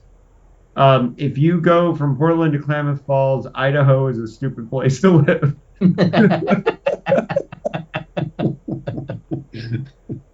Maybe Bend might be a better place. I don't know. But that was kind of funny to me. Yeah, Well, I think the way he describes that area is very different. It might have been very different back then, but I don't think so. Because I remember driving through Idaho and just finding it beautiful. Me too. Yeah. Like Is that though? Is it northern Idaho is where I was because that isn't there a bottleneck up there? Yeah. But I was driving. I can't remember what highway, but it goes basically right through central upper Idaho. Yeah. and puts you in the in Southwest Washington. I Okay, can't remember yeah, what highway that is, but I was driving through there, and it was gorgeous. And then you get to Washington, and it goes right through the, it's all desert, or it's that shrub desert thing for a long time, and until you get to the trees. And so it went from beautiful to ugly to beautiful again, and it's a very interesting place to drive, as is Northern California, which is again desert, mountains, forest, all those uh, different biomes, I guess you would call them. yeah. But, so I feel like his view of the driving the area, Lumky's view, which is so bitter, and that's what I kind of like about his view is like, yeah, it's beautiful, but he no longer sees the beauty of anything. It's all trash to him, no matter what it is. And that's what I like about Lumky is he's so abrasive. And Why do he- you think he's not? I agree with everything you've said. Why minimize his role? I Well, mean, because And, I wanted to see more of him. also, I understand the plot device of making him sick, Right. right? But why make him a lunatic when he's sick? That to me, it was like everything he says when he's feeling ill just is a little too dark, maybe. Like, you have no soul, and all that is on page you one. need God, and it doesn't really fit with his healthy quote unquote, you know, uh, banter, the way he talks about it. Yeah. Yeah, Yeah. so Lumke loses his shit on page 148, and he was apparently thrashing about in the car. Yeah. Thrashing about. Milt indicated the road and the land beyond it. You thrive on this. I've been watching you. You eat it up. The more the better. How does a person get like that? I've been asking myself over and over again. You don't need anything outside of yourself. Human beings mean nothing at all to you. And then the tirade came without warning. So then Bruce is like really surprised by that. Kind of laughs about it, right? Yeah, and says, "Hell, you're a madman." And then, or Milt calls him a madman, and Bruce says, "I'm not a madman." He had to fight down fits of laughter there. Beside him, dumpy, cross Milton Lumke turned red-faced, and his eyes prepared to pop from his head. About what? Impossible to tell. Listen, if I made you sore by, and then you didn't make me sore, Milt interrupted. I pity you. And then there's a little bit of back and forth, and then he says, "You have no bonds of affection with anybody. I've got you figured out. You have no heart. You have absolutely no fucking heart, do you? Admit it." It's Yeah. like a weird kind of like, That was when I first read that. I was like, "What is?" It was like this weird purist eruption from Milton Lumke, who is not pure. Yeah. But But also he's speaking to truth, because when it comes down to it, Bruce is sort of detached, and he's not sort of. He's very yeah, detached from people and from any other goal than succeeding in business, right? So there's truth in it, but it sort of goes against Lumke's given nature that we've seen before, yes. and it's confusing. But my deduction was this though. He wants to get with Susan. That might have been a moment where but none, that's never clear. That's never. I think he's in love with Susan, and he doesn't know how to go about. Well, wouldn't you want that to be a clear thing at some point? Now, I'm not saying then, but maybe later, and maybe that's why he has the loan of the $500 at the end. Is sort of that's supposed to mean that I think Lumke's he was in love with Susan the whole time, and Yeah, but I think he realized too that she was out of his league. Yeah. Yeah. Yeah, I Would thought you a guy like Lumke, I don't think he would think anyone was out of his league. No? I just that's the sense I got from his original personality. Yeah. Not his sick personality, but his original personality is so, maybe there is some deep-seated insecurity there, but he doesn't seem to have that insecurity. At least, when he has this little cute girlfriend, blonde girlfriend that looks sort of childlike, youthful. Yeah, that's and right. Kathy, he seems to take all that in stride. So why is That's true. Susan so different? I mean, Well, she doesn't it like doesn't him. seem like it. The first thing she tells Bruce is that he's a piece of shit, kind of, and that she can't right. That he's Yeah, yeah, of all of the salesmen that she interacts with, he's the worst, something like that. Yeah. yeah. That's true. Yeah. So I'm gonna this I But she had also under, says he's her friend, and I don't know. Yeah. this I had under funny, but I'm gonna do it in character, which is when we get the title of the book being said on page 128. As he drove, it occurred to him he had now entered Milton Lumky Territory. At any moment, he might spy the gray Mercedes. Suppose it was going in the opposite direction. Should he make a U-turn and go after it? It would be going towards Picatello. And then down on the same page, he said, I might see him crossing a crosswalk or roaming with his satchel anywhere at any moment. Now that I am entering in Milton Lumky Territory. It's just kind of on the nose. I thought, I think but first, let me say this. When I saw this title, I thought it was an amazing title. And I was very, very excited to read this book just because of the title. In Milton Lumky Territory just sounds like a great novel. I don't know why. It just, to me, it sounds like it's going to be something totally interesting. And when we don't meet Lumky until page, what did you say, 60? I was a little upset about that, but and then when I met Lumky, I was like, oh, okay, this is working out. This might work out. And then he just sort of is a dick for the rest of the book. So and he's not really there that much. Yeah, but when he's there, he's like a dick. And I think I'm with you. I think this is my I like this title better than probably any of the mainstream novels. Or the best. Yeah. Well, and the title has double meaning, not to get too highfalutin, but esoteric. The thing about it is that it has double meaning because, like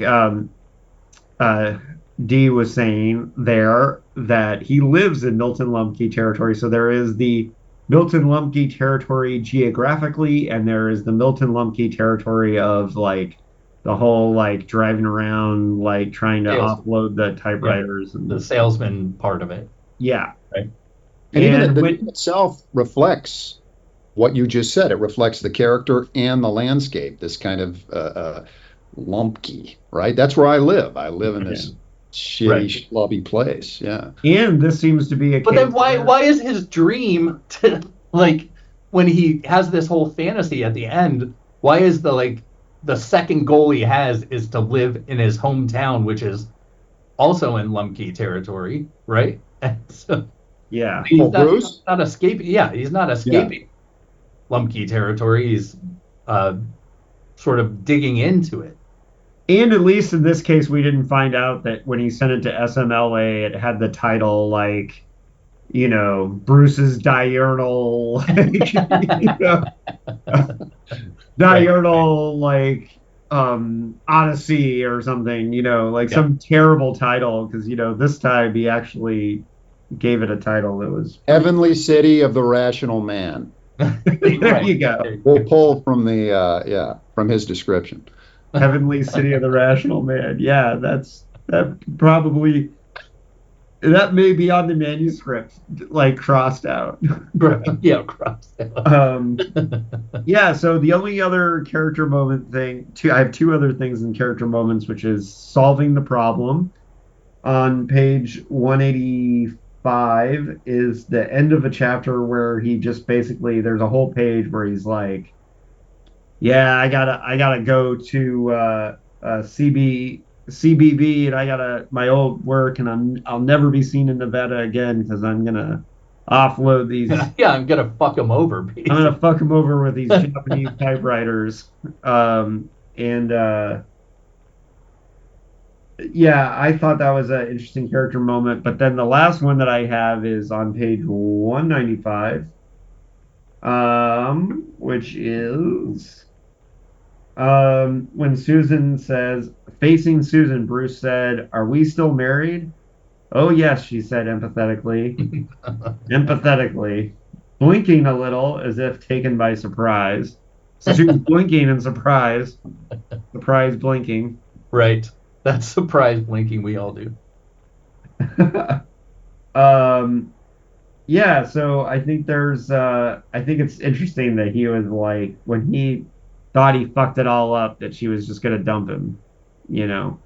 Well, and he was, yeah, again, he was correct. She did. Yeah. Basically. I mean, she fired him. So that's sort of a way of dumping someone. But then saying they're still married is like, I don't know. The whole thing is confusing to me. Is it not confusing to you? Like, Well, but he goes home with her, and like they have their happy, he's sitting with the kid, right? And but that's only a fantasy. That's not real. oh yeah, I mean, didn't realize. in reality, he's sitting in a rooming house that he hasn't even paid for yet. He only has $30, and 20 of that has to go to the room, and he has no future prospects whatsoever. Okay, yeah, that's right. I remember that now better. So yeah, it's. I mean, I think Dick is being very tongue in cheek when he says it has a happy ending. Yeah. All I can do is lay here and put together an imaginary composition. Hmm. On page 205, the title, he said to himself, How We Made a Killing with the Jap Typewriters. And what became of us because of that. Right. Well, oh, that reminds me. The thing that I mean I found disturbing about him comes in the end is when he's thinking about his childhood and he can't imagine anything outside of his reality. That to me is absolutely disturbing. He says there's no value in thinking about anything I'm not going to do. Business, almost from the start, flowed in satisfactorily, but during the second or third month, he became conscious of something that neither he nor Susan anticipated. Nothing in town interested him anymore. Even operating his own business had a monotony to it, the same old Hill Street from his childhood confronting him every day, same Idaho farmers. So he began to cast around, trying to stir up some new opportunity. Now, for the first time, he began to think in terms of a real move, not just down the highway, a dozen miles, but a move perhaps to a city he had never seen before, another state entirely. And two, this was still Milton Lumky Territory.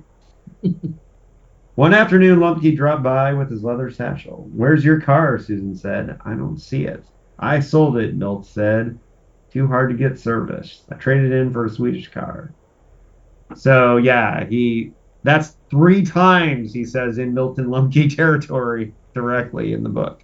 No, I mean, it's a great image. Yeah. Mhm. So, do you But hear that, anything on the fact that the whole "Are we still married?" and then his kind of delusion at the end?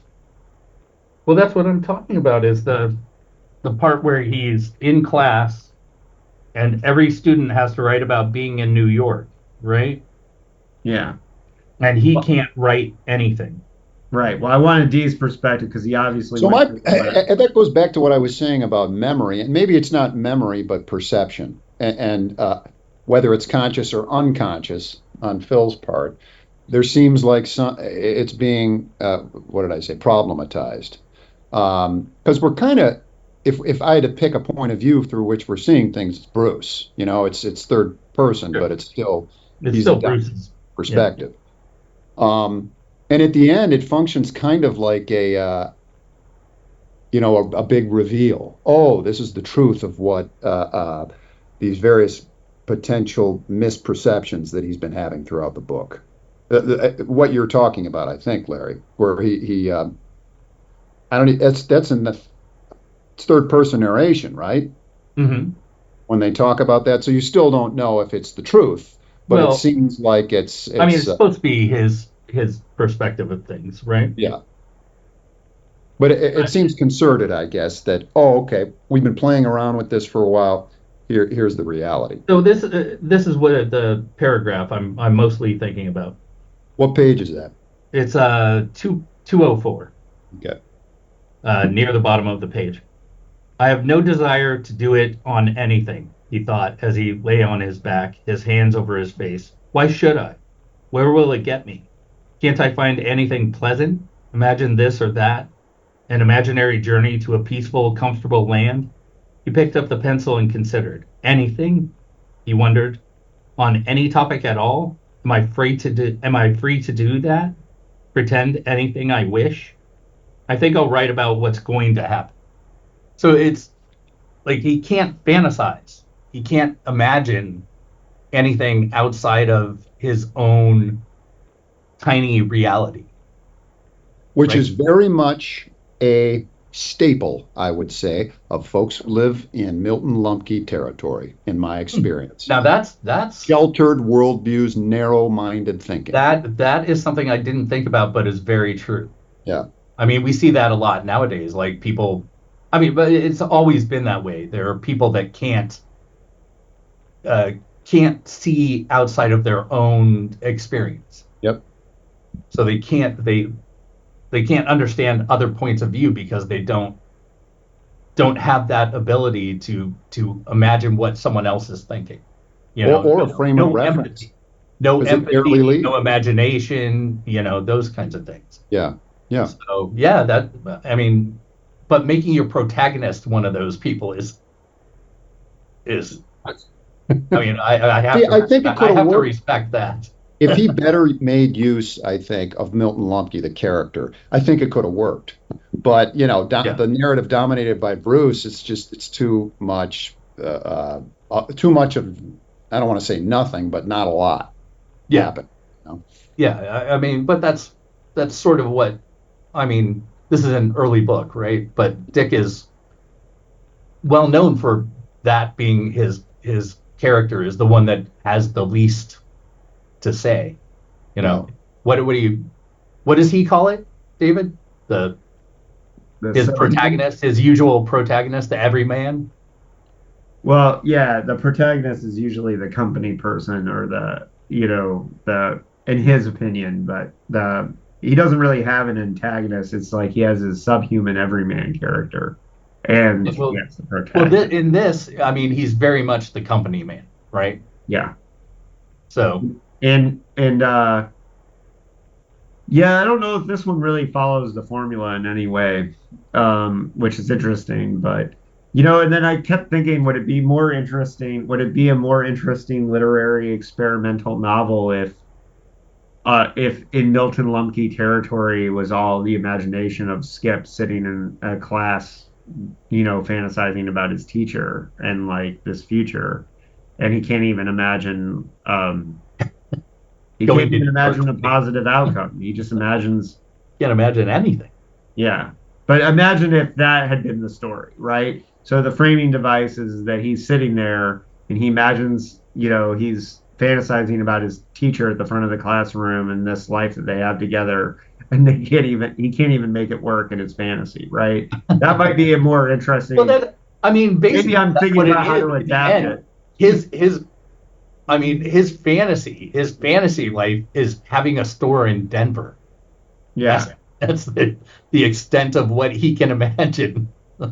Watching I just realized watching we're having TV with the a woman PK in the kitchen and owning a store in Denver. That's the extent of his entire imagination. Yeah, I mean, I just realized too that we're having the PKD festival in Milton Lumky Territory, which is why I'm having such a pain in the ass, like figuring out how to get to Basically, yeah. Fort Morgan from Denver. Although it's worked out now. Gil and I timed our flights together.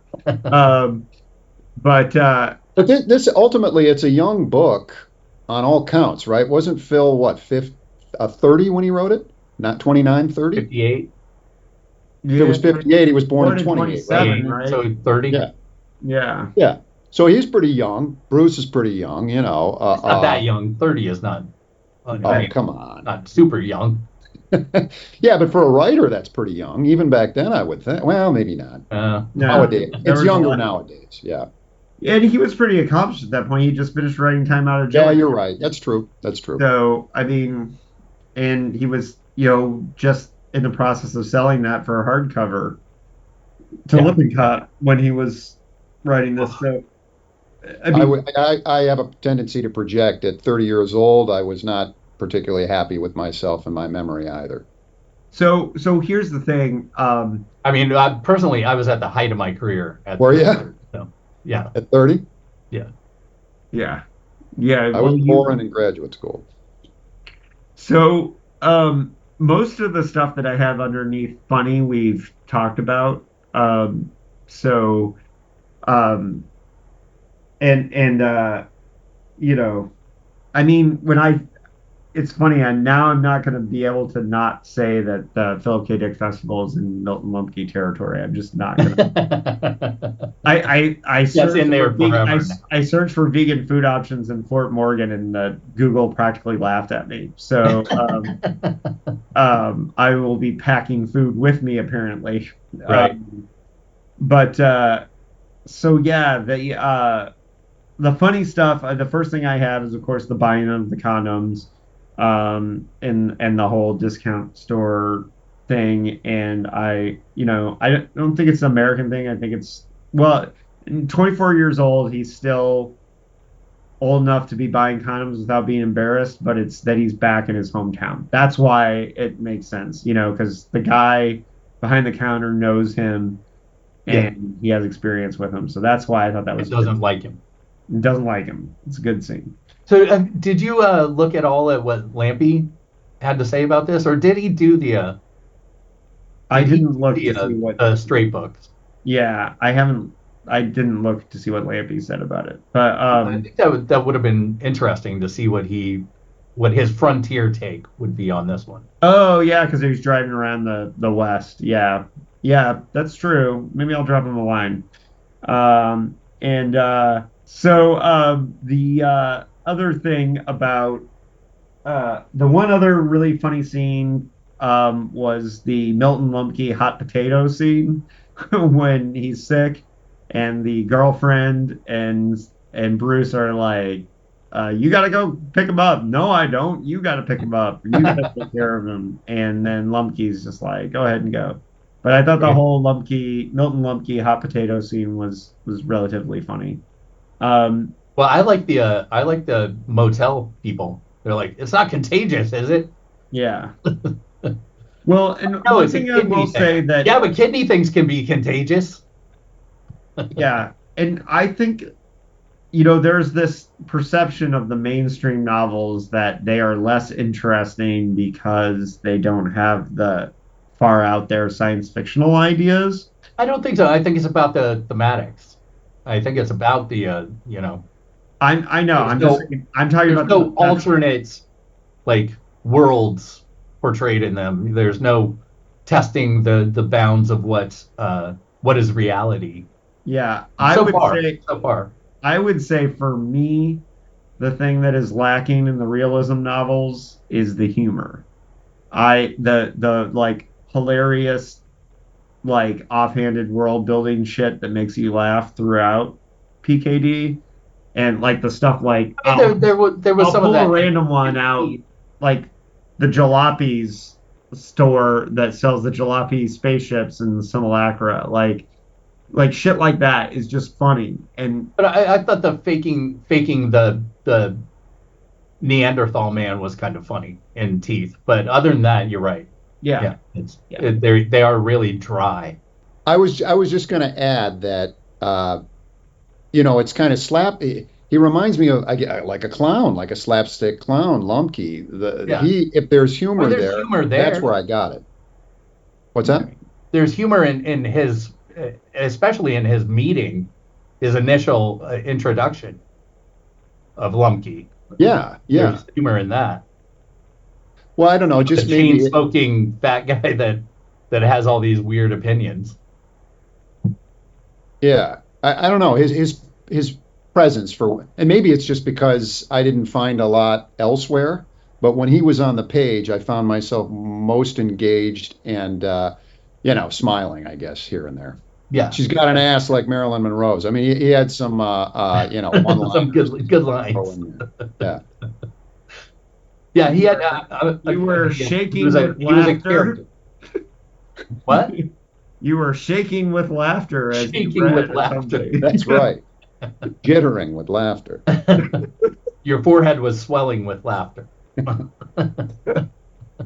Yeah, that shit cracked me up in this text too. It was obvious that they didn't give it. They like kind of left it as is. So the thing about it is that with Milton Lumke, I think that I don't know. I mean, there's a lot of themes going on here, but I do see where he's trying to go. I just don't think it's I don't think he accomplished what he was trying to do. yeah, not entirely, but I do think I that don't know. like many of these, talking about it makes me kind of like it a little bit more than I did. Well, here's the other thing that I was thinking as I was reading it is basically when he has the other characters talk to Bruce and tell them what they think of him. That's basically what he was trying to do with the novel. You know, when they're saying you don't feel this, you don't do this, that's what he was trying to do. So he basically told us what he was trying to do with the novel through the other characters, but he didn't actually accomplish that goal in the actual writing of the novel. And that, see, again, that has to do with this idea I have about how, again, consciously or unconsciously, perception is being played with. And of course, that's what Phil's really good at bringing in and doing shit with perspectives from different characters. That's like one of his great talents as a writer. Mm-hmm. He the further you get into his books, I guess there are peaks, but for me, because I can't do that well. I'm not, at least in terms of writing a straight narrative that Right, a structured lots of people might narrative in like. that sense. Right. So I Lots really of people respect that like sort of thing. Yeah. So any other things that before we get into reviews? No, I think you're good to go. I will give I think my opinion of this novel went up with talking about it because I think some of the themes it reaches at the end I didn't really get as much as like once we started talking about it, the title and the meaning of the title and what it all means, it kind of it raises it up a little bit for me. Still, the writing, it really needed an edit. It really needed another pass. This is definitely a first draft. This is definitely hilariously bad prose at times. And at times it has very good prose about the driving. So I'm going to give it three Japanese typewriters. I thought about giving it three teachers you're afraid of and have a crush on at the same time, but Right. I think Three I'm going to love-hate give it teachers? three Japanese typewriters. Oh, Larry's running away. Um, How's it going? I don't know. So I guess you're next. Sure. He and I are kind of on the same page here. So uh, I'm with you too, in that talking about it made me like it a little more. Originally, I'd given it 2 out of 5 Willy Lomans, and now I'll give it 2.5 out of 5 Willy Lomans. My, as with Larry, my Lumpke was my favorite character. I wanted Phil to do more with him. Although I do think there's something to be said for minimizing his presence. Um, but for the most part, for me, the general kind of I don't know, ennui, that's what it is, that Phil applies to his characters elsewhere doesn't work as well for me here. Sorry, I'm running on a 70-year-old woman's kidney here, and when it wants to go, it's got to go. I know that woman who gave you that kidney. Um, So what was that? What was that judgment? So I gave it a 2.5 out of 5 Willy Lomans. Like I'm kind of with you. Not kind of, very much with you. And but it was a little talking about it made me like it a little more. I initially gave it 2. I have to agree. I have to agree that talking about it was made me see a little more into it. It didn't make me like it more, but it made me appreciate it a little more. You know. so appreciation is different from liking. Yeah. Okay. So I'm still giving it 2. But I'm gonna give it 2 rabbit angstroms. Also an ad man. Wait, Sorry. where was that? What Run was rabbit updike. Huh? that? Oh, I missed it. Totally lost. No Updike fans in the house. A and P. That's all I read because I had to. A and P. Everybody read that. How would you do this as a movie? Would Oh you? wait, I still have to judge. I haven't. Oh, I'm sorry. I thought you just gave it. I gave the amount. Oh, okay. But I mean, my problems with this are many, but I have to say the biggest problem is that it's an unfinished book. It's a draft of a book, and it's not complete. I mean, it doesn't, like I said, it just misses having any real emotion to it. It reads like a skeleton. You know, it doesn't have any flesh.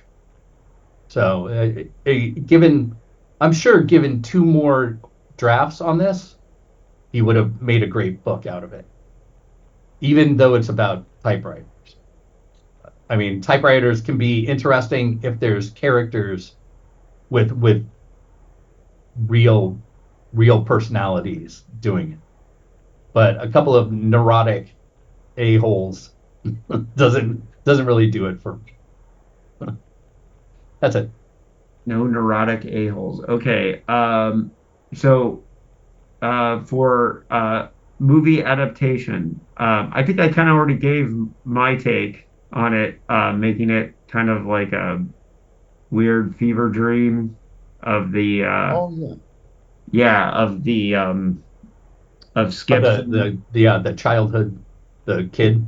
Sitting in class, you could do mostly the same story, but make it that kind of fever dream. I think it'd be more interesting if you cast. So Spielberg bookend it with the kid. Yeah, and then you'd have the same ending with him, like, kind of. I don't know. I just think it would be more interesting. The ending would be interesting. Because then you would have to go back to the kid and have the kid do the actual vision. Yeah. Of the future, don't you think? Well, you'd have the kid Somehow. I think the kid thinking like how he could end well. Yeah, how change his own ending. Yeah. Sort of like the movie Far and Away, where he dies, where Tom Cruise dies, and you see his spirit drifting off, and then it goes right back to the body. Yeah. Sort of do that kind of thing where the kid's like, oh, this was a shitty ending. I gave my own life. So why don't I just go ahead and give it that good ending now? Yeah, or you just you return to the classroom briefly and you see him after his version of it, like everything going wrong, like him crossing out maybe part of it or crumpling up the paper and throwing it away and writing that in a happy ending. Yeah. Yeah, that's how I'd do it. Of course, I wouldn't do it. Why the fuck would you make a Milton Lumky Territory movie? Well, see, here's what I'd do. I'd get rid of everybody except Lumky. And I would make it into some sort of evolved Confederacy of Dunces thing. I was thinking Confederacy of Dunces when I was reading this. What's that dude's name? What's the main character's name? Oh, Ignatius. Yeah. Riley. Riley or something. Yeah. Because he reminded me a lot of this guy, but older, right? He's in his late Right. 30s. Yeah, Yeah, that's right. yeah, totally reminded me of that. Well, yes, and I think there are some interesting things you could do with that. It's the Confederacy had done this thing, like if it definitely make it funnier, like going for that kind of theme. Yeah. Does Right. anybody have a director or actor? I think the Brian Dennehy as Milton Lumky is a good one. Oh, I he's don't too know. big, I, though. I can't He's a think of any huge modern dude. actors that would be good for the Lumpy. Yeah, Everybody I can think of is dead. So, maybe John Goodman. yeah, John Goodman's too old now. I Yeah, mean, too old and he's now. thin. So, Yeah. All right, I was so thinking Philip Seymour Hoffman, but also dead. Oh, a younger version of him would have been good. Yeah. yeah. Yep. All right. Let's do some Dicklike suggestions and then and get out of here. Who wants to go first? I'll go first. Mine is twofold, same thing. Uh, it's a game and an episode of a TV show. So, David, Yes. we're gonna make a video game about Doctor Who. What would be the enemy you would choose? Probably the Weeping Angels, right? Exactly. Yeah. So there was a video game made by the makers of another game that I've had on here, Simulacra. It's again a game where you're on a cell phone that you've recovered from somewhere, and you're trying to figure out what's going on in this situation through hacking the phone, figuring out things. et I'm cetera, almost et cetera. in. Yeah, exactly.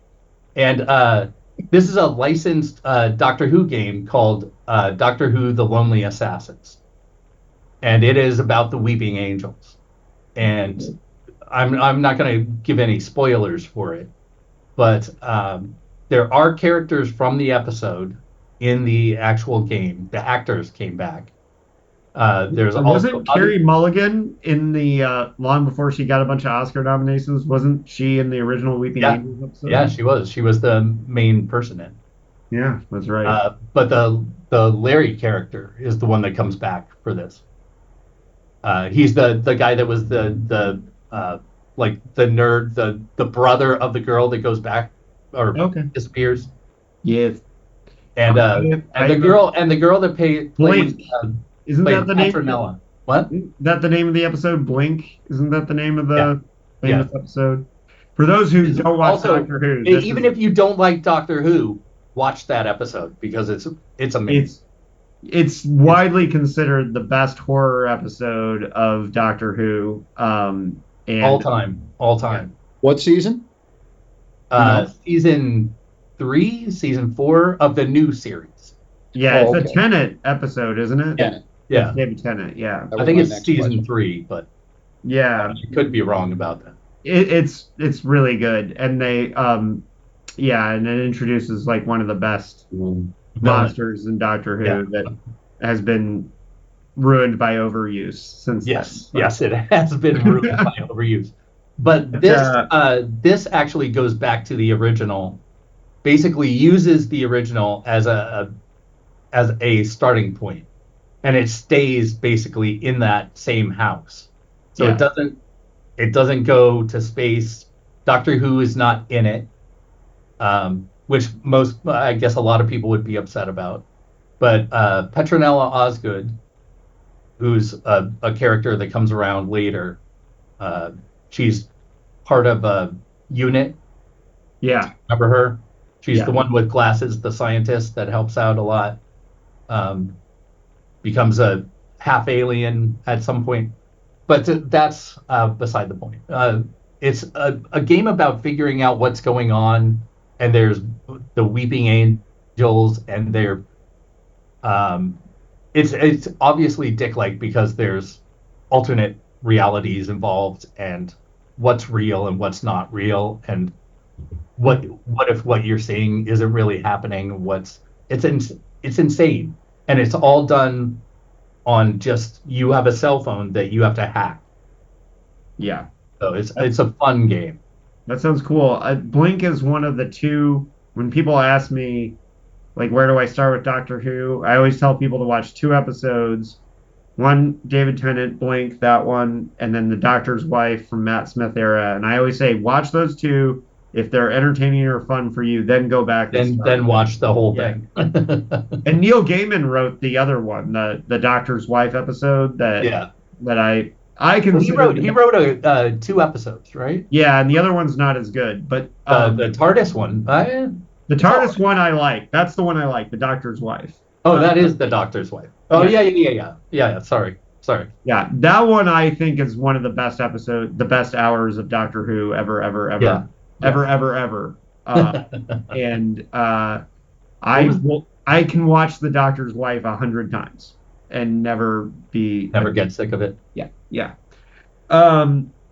So yeah, that's cool. Can I go next and we'll close out with Dr. Wilson? Mine, this time, keeping in the theme of mainstream novels written by 1950s science fiction writers.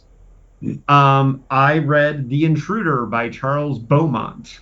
And Charles Beaumont, if you do not know him, he wrote several of the best episodes of The Twilight Zone, including The Howling Man and Perchance to Dream.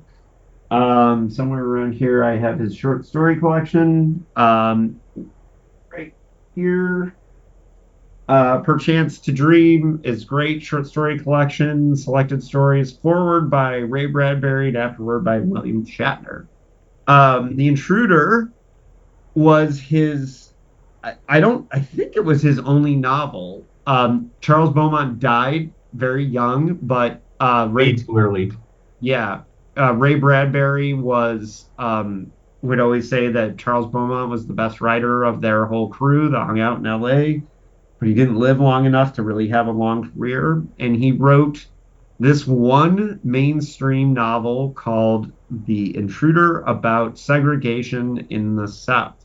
And basically, this man comes to town from the big city who grew up in LA, and he's going to lead the city against the fight for basically it's based on the Little Rock case that we mentioned that happened in June of 1958. So that's why it's timely for this episode too. And so basically this town in the South, they're going to be forced to have black students go to the white high school for the first time, and the segregationist comes to town and basically whips everyone up to violence against the black community. It is a strange read. It is very hard for modern eyes because, for example, there's no black characters in the first 80 pages, and there's no point of view outside of the segregationist, who is played in the movie, by the way, by William Shatner. That's the connection to Beaumont. You're going to recommend the movie as well, I'm going to recommend the movie as well in a minute. But the novel is kind of hard to read from modern eyes because it almost seems like a pro-segregation novel for the first 80 pages. And there is absolutely no other point of view put forward. If there is any weakness to this novel, it is that it is by a white guy in the 50s, and it has a little bit of a white savior complex with the principal, who's a woman who kind of stands up to the segregationists. And there's some chicanery. Now, the novel is very good. It has a little bit more detail than the movie, but the movie is a faithful adaptation. Beaumont wrote the screenplay himself. It was directed by Roger Corman. It's the only movie that Roger Corman ever lost money on. It is available on YouTube, but it's also on Plex, which is a free streaming service, kind of like Tubi. And it is William Shatner's I thought you had to pay for Plex. Well, it doesn't matter. It's on YouTube. And it's a fine cut. I saw the movie like 20 years ago, and And so I was a rewatch after reading the novel. It is very faithful to the novel. Roger Corman's own, it's one of his few non-genre movies, and the thing is he couldn't get any money to make it because it was such a controversial thing. So they went to the South, and literally William Shatner tells a story about how there's a scene where they drive around they drive around and show like the Klan like driving through town. And he said they literally filmed that last and like drove straight out of town because the people in the South thought that they were being mischaracterized and hated the production of the movie, and they got a lot of threats and everything. And for science fiction fans, the really interesting bit of trivia about the movie is that because they had no money, there's only 4 professional actors in the movie, including William Shatner. And some of the roles some of the racist redneck mob are played by Beaumont's friends, which we'll get to in a minute. But Beaumont himself actually ends up playing the principal because they had no one to play the principal. And the principal was a woman in the novel, but Beaumont had to step in and play the principal. The two of the racist rednecks yelling the N-word a lot and actually bombing a black church in one of the scenes are William F. Nolan and George Clayton Johnson, the authors of Logan's Run, who were friends of Charles Beaumont's from the LA Sorcerers group. And they drove out to Missouri with Beaumont, the 3 of them in a car. And they did not plan to be in the movie other than just stand there and be extras. And the next thing you know, Bill Nolan's like one of the loudest mouthed racists in the movie. And you'll recognize him if you knew Bill Nolan as an old man. You'll still recognize him. But he was from Missouri, so he grew up in Kansas City. So he was very good at being the racist redneck. Right. So yeah, 2 famous science fiction writers playing racist rednecks in the movie of The Intruder. It's on YouTube. I highly recommend watching it. I'm going to be writing a detailed review. I'm halfway through writing it. So what's the tie to PKD? That it's a mainstream novel. Oh, okay. Written by a science fiction writer in the 50s. And so yeah, you did say that. I do include that with like The Hustler by Walter Tevis, is another one. Right. And I'm going to start looking for more mainstream novels written by genre writers in the era if they exist. I'm sure there's more, but I know Lee Brackett wrote a few hard-boiled crime novels. Mm-hmm. Matheson wrote some hard-boiled crime novels, but I don't know if that counts as mainstream. Right. That's still a genre. Yeah. And this one was kind of marketed as a salacious thriller and a controversial thriller, but and it was a popular. I think it sold well, but it's Beaumont's only one, and highly recommend it. So, yeah, A thriller like Milton Lumky. Yeah, right. Hey, are those both in the novel and the movie? Both 50s or early 60s? Early 60s. 1962 or 61 was when it was filmed. 62, I think, is when it came out. The novel, I have it right here. And this is a super old library edition that came out of storage from San Diego. I think I was the first person to check it out in years. Right. I think I'm the frequent flyer at the storage for the 1959. Okay. So 1 year after Milton Lumky. So yeah, on that note, I don't have anything else. I think we're done. I'm gonna go. No, we need a. Would you like to know my suggestion? And Oh yeah, sorry. I have to read for our next podcast. Yeah, we have a few more things. Go You'll ahead. want this. Now, I don't have much to say about this book because I'm only on chapter 5, but here it is. It's a book called People's Park by. Oh yeah, I know that guy.